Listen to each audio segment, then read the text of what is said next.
Hey everybody, it's Jason Blaha here, and it's time for another bench press session here for you guys.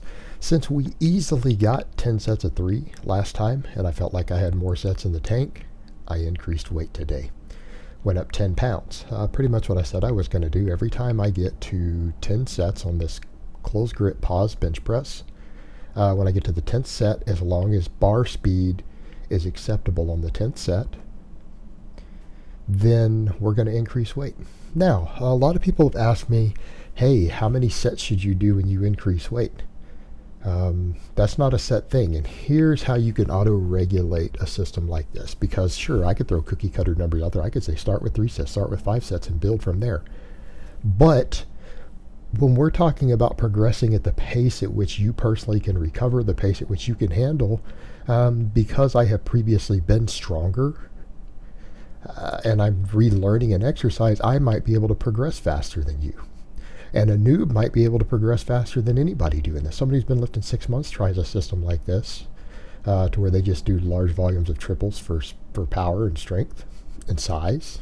Because again, 10 sets of 3 will build you up. You do multiple big compound movements with 10 sets of 3, you're going to put on size. All right, the studies on that are pretty much overwhelming, that doing high sets of triples produces just as much growth as doing hypertrophy work does.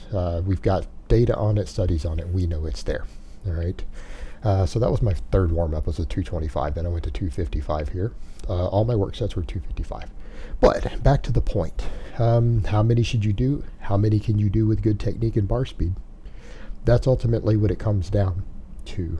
When you're doing work like this, you could run a pre-made system, or you could let your body and your progression determine it. In that case, how fast is your last set? How close are you to hitting a grinder? If you grind any reps, you're done. You're done. So that's what I did, and I cranked out 8 sets today. I added 10 pounds and went from 10 sets to 8 sets.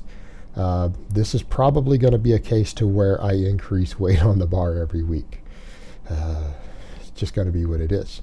Now, will I admit the bar slowed down? Yes. My 255 versus my 245 that I was doing, the bar is moving slower.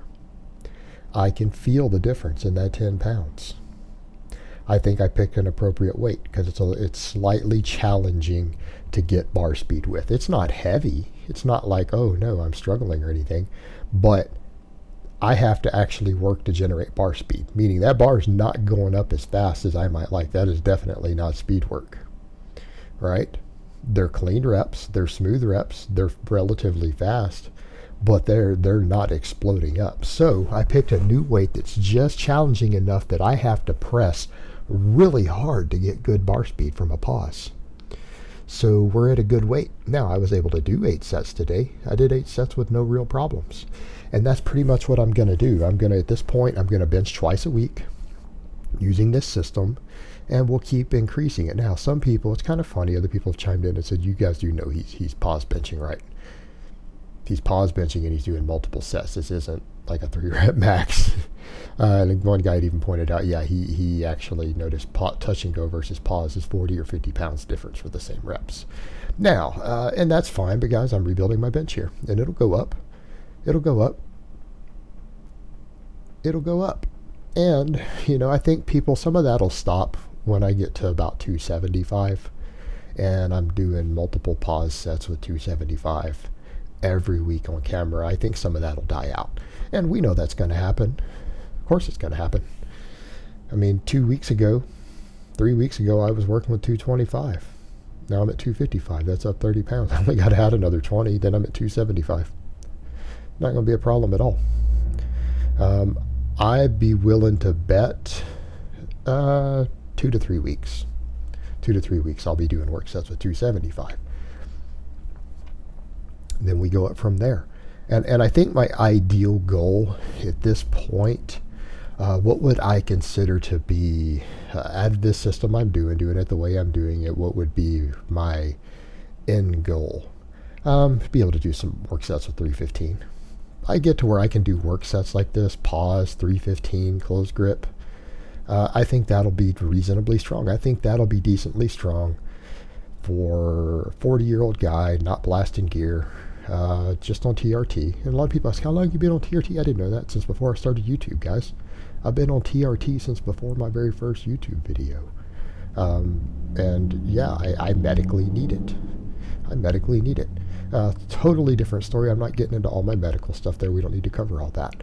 But, and by medically needed, I'm not on 200, 300 milligrams. Some guy came in and said, well, 300 milligrams isn't TRT. I agree. I absolutely agree. I'm on 150. And that's what I've been on for quite a while. Like, people don't realize that. Even a year ago, you guys were watching me do stuff on YouTube a year ago. I was on 150 back then, too. When I did that 500 deadlift for 7 beltless, all reset, no touch and go, that was on 150 milligrams also. Is what it is. I'm not blasting a bunch of gear. So guys are like, well, you don't look like you're on a bunch of gear. Well, no, I'm not blasting a bunch of tren and growth hormone and VAR and all that. I'm not on any of that, guys. I'm just on TRT, and I'm just an old guy in here using smart training to maintain my size and strength. And I'm cutting right now. Getting through those curious, yeah, I'm down 27 pounds.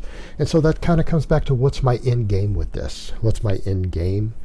I'd like to be down about 200 pounds, doing work sets with 315 on my pause bench. I think that's a good, reasonably obtainable goal for a guy in his early 40s who just wants to be decently strong, decently big. I'm not trying to win powerlifting meets right now. You know what? I'll be happy with that. I think that's reasonable, and I think that's obtainable. And I don't think it's the most impressive in the world. I'm not going to do that. Say, oh man, I'm just such a badass lifter. No, guys. I think that's a nice, reasonable goal for me, given my bone structure, my genetics, my abilities. I think that'll be fine, and that's what I want to do. So that's where we're going to go with it. And so, yeah, I'm easing back into more accumulation work like this in general on all my lifts. I'm probably going to start breaking my big lifts up into certain days. My workouts, other than my bench workouts, are going to be mostly full body. And I think what I'll probably do, I'll eventually go back to only benching 1 day a week once I get it where I want it, so that I can spend a day seriously overhead pressing. Oh, for those curious, this is my one accessory, and I don't need many accessories. I'm only doing this to keep my delts stimulated, get a little bit of extra delt work between all my rowing, chinning, bench pressing. I feel like my overall shoulder girdle just needs a little bit of hypertrophy work, so I do one back off set with behind the neck presses. And yeah, if I can get 9-10 reps after I've done all my benching, I'm fine with that, and that'll be good to keep my shoulder girdle strong and mobile. So that's my accessory work there. That's what I'm doing. But back to the other point, yeah, you know what? I think that'll be reasonable. And I think if I do this sort of accumulation work, high sets of triples, eventually I'll back down to just benching once a week again, so that I can spend another day doing the same thing on overhead pressing. And I may go over to the strict press for a while, because I'm front squatting again, I'm deadlifting, I'm doing all those every week again. I may not need to push press all the time. You know what? I can go through different phases to where I push press versus strict press. And I think as long as I kind of focus on the front squat, the deadlift, I'm going to do deficit deadlifts for a while, rotate between those. I might go back to back squatting again. Once my front squat's respectable enough and my recovery's all in check, I may go back to back squatting. And we'll see what numbers we can hit with that again. You guys have seen me hit over 500 on the back squat, no reps, done it on camera more than once. Am I going to hit a 500 again on a back squat? I don't know. I wouldn't bank on it. But you know what?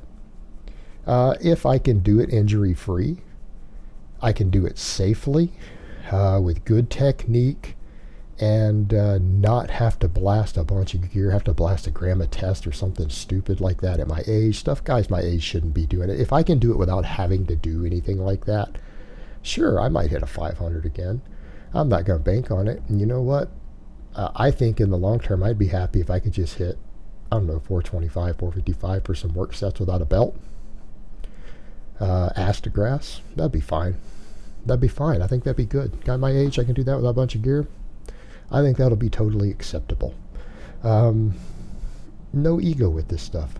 At a certain point, what people have to remember in this game, at a certain point, you've got to just throw your ego out the window and say, okay, guys, I'm getting older. How about I just be as strong as I can be, the best version of myself without getting hurt, without injuring myself, without having to do a bunch of drugs, and just lift for the joy of lifting.